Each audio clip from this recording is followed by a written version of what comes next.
73 साल के नरेंद्र मोदी दिल्ली से झारखंड होते हुए बंगाल पहुंच चुके हैं। पश्चिम बंगाल में इस वक्त प्रधानमंत्री आरामबाग में हैं, जहां वो 7,200 करोड़ से ज्यादा की परियोजनाओं का शुभारंभ करने जा रहे हैं। इसके बाद कल प्रधानमंत्री मोदी कृष्णानगर भी जाएंगे, जहां 15,000 करोड़ की सौगात देंगे।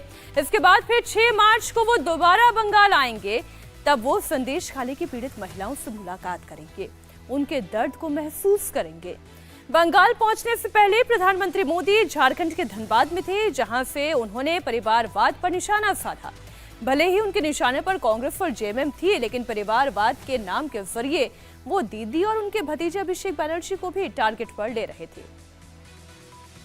जेएमएम और कांग्रेस ने आदिवासियों को सिर्फ और सिर्फ वोट बैंक ही समझा है। झारखंड में इतने जनजातीय परिवार हैं, इतने प्रतिभाशाली नौजवान हैं, ये लोग उनको कभी आगे नहीं बढ़ाएंगे। ये इसलिए नहीं कर पाते क्योंकि परिवारवादी अपने ही परिवार की सोचते हैं, जबकि मोदी जो भी कर रहा है वो आपके भविष्य के लिए कर रहा है, आपके बच्चों के भविष्य के लिए कर रहा है। आप मुझे बताइए, ये जेएमएम को चलाने वाले जो लोग हैं, एक ही परिवार के हैं कि नहीं है? एक ही परिवार के हैं कि नहीं है? वो अपने बच्चों का भला करेंगे कि आपके बच्चों का भला करेंगे? उनको अपने बच्चों की चिंता है कि आपके बच्चों की चिंता है? ये मोदी है। आप ही मेरे परिवारजन हैं, आपके बच्चों का भविष्य ये हमारी गारंटी है। प्रधानमंत्री मोदी नैरेटिव भी सेट करते हैं और चुनाव लड़ने की स्ट्रैटेजी भी खुद बनाते हैं और दूसरों को सिखाते भी हैं, और तभी विरोधी जो है पस्त भी होते हैं। लेकिन इस बार उनकी स्ट्रैटेजी बंगाल में कैसी है? चुनावी शंखनाद के लिए उन्होंने आरामबाग को ही क्यों चुना? इसके पीछे भी रणनीति है। वो रणनीति अब मैं आपको बताऊंगी। दरअसल ये वो सीट है जहां प्रधानमंत्री मोदी लहर के बावजूद बीजेपी ये सीट जीतते जीतते रह गई। पिछले चुनाव में सिर्फ 1,142 वोटों से बीजेपी की हार हुई थी। जी हां, सिर्फ इतने से वोटों से 1,142 वोटों से बीजेपी हारी थी। साल 2014 में टीएमसी को जहां 55.7% वोट मिला था, तब बीजेपी को महज 11.8% वोट मिला था। बीजेपी तीसरे नंबर की पार्टी थी। ये साल 2014 की बात है। दोनों के बीच 43.9% का फासला था। लेकिन साल 2009 में पिक्चर बदली। बीजेपी को जबरदस्त फायदा मिला। बीजेपी का स्थान देखिए, टीएमसी को जहां 44.8% वोट मिला, तो बीजेपी को करीब करीब उतना ही वोट शेयर मिला, 44.7%। फासला बहुत ही कम, 0.1% का। 1,142 वोट से बीजेपी की हार हुई। इसलिए इस बार मोदी ने आरामबाग दौरे से ही पश्चिम बंगाल की शुरुआत की, और इस मैप को किस तरीके से बदला जाएगा, ये कोशिश प्रधानमंत्री मोदी आज यहां से क्या बोलते हैं, क्या संकेत देते हैं, उसमें समझ में आएगा। पीएम मोदी आरामबाग के दौरे से एक साथ कई सीटों को टारगेट कर रहे हैं। प्रधानमंत्री की रैली का असर आरामबाग के आसपास के 8 लोकसभा सीटों पर भी पड़ने वाला है। इन 8 सीटों की हम बात करें तो अभी बीजेपी के पास इनमें से 3 सीटें हैं, जबकि टीएमसी के 5 सांसद हैं। 2019 के चुनाव में हुगली, झारग्राम और विष्णुपुर, ये वो 3 सीटें हैं जहां पर बीजेपी ने जीत दर्ज की। वहीं टीएमसी की बात करें तो घाटल, बर्धमान पूर्व, आरामबाग, श्रीरामपुर और उलूबेरिया, ये वो सीटें हैं जहां पर टीएमसी की जीत हुई थी। अब पिक्चर अगर आरामबाग की आपके सामने रखें तो इसका खास फैक्टर बड़ा इंटरेस्टिंग है। प्रधानमंत्री मोदी आज जहां पर रैली कर रहे हैं, वो लोकसभा की अनुसूचित जाति के लिए आरक्षित एक सुरक्षित सीट है। टीएमसी की अपरूपा पोद्दार उर्फ आफरीन अली, जी हां, अपरूपा पोद्दार उर्फ आफरीन अली 2 बार इस सीट से सांसद रही हैं। हिंदू यहां पर मेजॉरिटी में हैं, यानी कि 82.5% हैं। यानी कि मेजॉरिटी में हिंदू हैं। फिर भी यहाँ से अपूर्वा पोद्दार जीत जाती हैं क्योंकि उनका नाम आफरीन अली हो गया है। मुसलमानों की संख्या की बात करें 16.6% यहाँ पर मुसलमानों की संख्या है।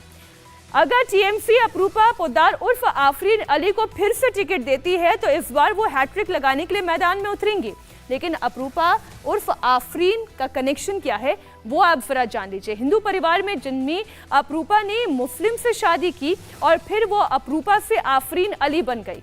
लेकिन अपूर्वा सुरक्षित सीट से चुनाव लड़ती हैं, यानी कि अभी भी वो शादी से पहले जिस कास्ट को बिलोंग करती हैं उसी को एक्सरसाइज करती हैं।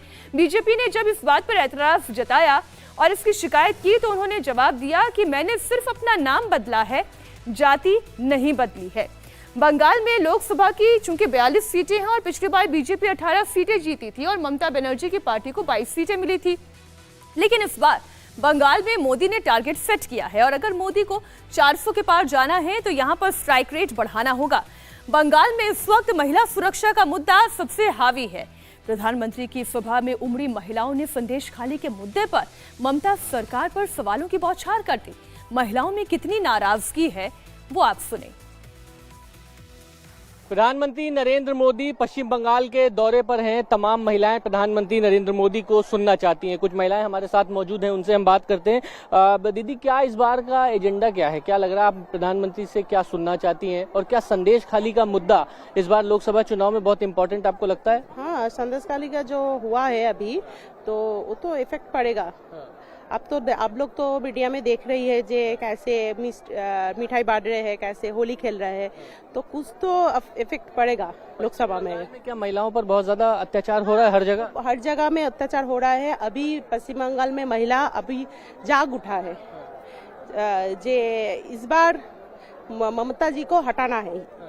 तो ममता जी अब क्या करे वो तो मालूम ही है। लोकसभा चुनाव में क्या लगता है आपको, बीजेपी? हाँ, अभी 35 सीट आएगा लोकसभा में। मोदी जी तो इस बारे में तो बोलेगा अभी आज आके।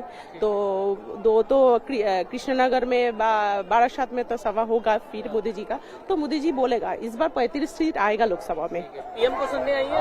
हाँ। क्या लग रहा है इस बार लोकसभा चुनाव में क्या होने वाला है? बदल मोदी या ममता? इस बार मोदी। क्यों? अच्छा लगता है मोदी, बहुत अच्छा लगता है। मतलब उसके सोच विचार सब अच्छे हैं। आप यूथ हो, हाँ। महिलाओं में इस बार इशू क्या है पश्चिम बंगाल में? सब डरते हैं, इशू तो यही है, सब डरते हैं। किससे? मतलब टीएमसी के जो नेता है ना उन लोगों से बहुत डरते हैं। वो लोग बहुत मतलब परेशान करके रखे, सब लोग मारपीट करते हैं, घर जला देते हैं, ऐसे अत्याचार करते हैं। उनके पार्टी के सब गुंडे हैं ना, सब गुंडे हैं एकदम। सबको एक जानना पड़ेगा कि महिला को जो सुरक्षित नहीं देना चाहता है, नहीं देना है, जो नहीं दे रहा है वो कि हमारा जो स्टेट वेस्ट बंगाल का जो मिनिस्टर है सीएम, वो एक महिला है। लेकिन इधर यहाँ पे महिला का कोई सुरक्षित नहीं है। इसलिए सुरक्षित होने वाला एक ही है, एक ही छतरा है, वो है नरेंद्र मोदी। और ये BJP Bharatiya Janata party waste Bengal पे ये लोकसभा पे 35 से ज्यादा सीट लेने वाला है और इस बार 400 सीट लेने वाला है। भारतीय जनता पार्टी सबसे उच्च, सबसे ऊपर रहेगा। मोदी जी के साथ हम सुनना चाहते हैं, वो महिला को सुरक्षा को लिए कुछ बोलना चाहिए, या तो सुरक्षा नहीं है, सिर्फ संदेश खाली में नहीं, बहुत जगह में ही ऐसा हो रहा है। जो हम लोग पुलिस को बोलने जाते हैं तो वो लोग हम लोगों से एफआईआर नहीं लेता है, बोलता है ठीक है हम कर देंगे, फिर करते नहीं है। जो लोकल लोग होता है ना नेता, वो लोगों के पास भेज देता है, वो तो ठीक नहीं है। आरामबाग में रैली के बाद प्रधानमंत्री आज बंगाल में ही रुकेंगे। कल पश्चिम बंगाल के कृष्णानगर में वो रैली करने वाले हैं और राज्य को विकास की सौगात देने वाले हैं। कृष्णानगर सीट से टीएमसी की महुआ मोइत्रा सांसद थी, जिनकी सदस्यता कैश फॉर क्वेरी मामले में रद्द हो चुकी है। बीजेपी की कोशिश है कि इस सीट को इस बार किसी भी हाल में जीतना है। 2014 के चुनाव की बात करें तो बीजेपी को इस सीट पर 26.6% वोट मिले थे, जबकि 2019 में वोट शेयर बढ़कर 40.6% पर आ गया। इस बार पार्टी को उम्मीद है कि यहां कमल खिलेगा और राज्य में पार्टी पिछली बार से ज्यादा सीट जीतेगी। कृष्णानगर सीट से प्रधानमंत्री एक तीर से कई निशाने साधेंगे। इस इलाके से सटी लोकसभा की 5 सीटें हैं, जिसमें 3 पर टीएमसी का कब्जा है, जबकि 1 पर कांग्रेस, वहीं बीजेपी के पास भी 1 सीट है। प्रधानमंत्री उन सीट को चुन चुन कर टारगेट कर रही है जहां पार्टी कमजोर है और पिछले चुनाव में उसे सफलता नहीं मिली थी। कृष्णानगर, मुर्शिदाबाद, बेलापुर, साथ ही टीएमसी के यहां से सांसद है। बहरामपुर से कांग्रेस के अधीर रंजन चौधरी सांसद हैं। राणाघाट से जो राणाघाट सीट है वो इस वक्त बीजेपी के पास है। बात झारखंड की भी करेंगे, जहां धनबाद से आज प्रधानमंत्री ने राज्य को 35,700 करोड़ रुपए से ज्यादा की सौगात दी। झारखंड का दौरा करने से पहले प्रधानमंत्री झारखंड जीत के खिलाड़ी तय करके आए हैं। देर रात तक चली सीईसी की बैठक में उम्मीदवारों के नाम तय किए गए हैं। 14 में से 4 सीटों के कैंडिडेट पर प्रधानमंत्री मोदी मुहर लगा चुके हैं और इनमें से 1 सीट देश के मौजूदा कृषि मंत्री अर्जुन मुंडा की है, जो खूंटी से चुनाव लड़ेंगे।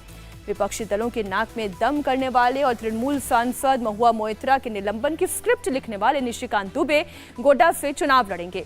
2 बार के सांसद रहे सुनील कुमार सिंह को पार्टी ने एक बार फिर से चतरा से टिकट दिया है। मोदी सरकार में शिक्षा राज्य मंत्री का पदभार संभालने वाली अन्नपूर्णा देवी को कोडरमा से टिकट दिए जाने की खबर है। धनबाद की एक रैली से मोदी ने 14 में से 6 सीटों पर अपना कनेक्ट बनाया है। धनबाद, गिरिडीह सीट, कोडरमा, हजारीबाग और चतरा, इनमें से दुमका पर भी प्रधानमंत्री ने अपनी मैसेजिंग की है। दुमका, जो कि सोरेन परिवार का घर भी है और गढ़ भी है, वहां तक मोदी की हुंकार पहुंची है। मोदी ने कहा, जेएमएम का मतलब है जमकर खाओ और जो लूटा है वो लौटाना पड़ेगा। यहां से प्रधानमंत्री ने एक बड़ी मैसेजिंग की।